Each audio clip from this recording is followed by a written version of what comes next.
Hi అండి, welcome to Vindhya Bhaveshwar YouTube channel. ఇవాళ Wednesday అండి. నేను సాయంత్రం దీపం పెట్టడానికి టెంపుల్కి వచ్చాను.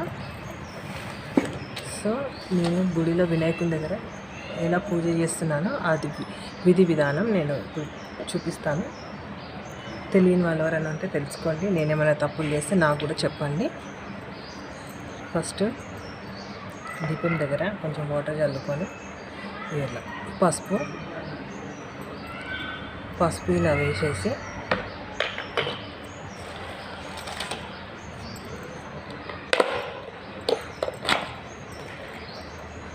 పిండి తీసుకొని పిండి ముగ్గేస్తానండి.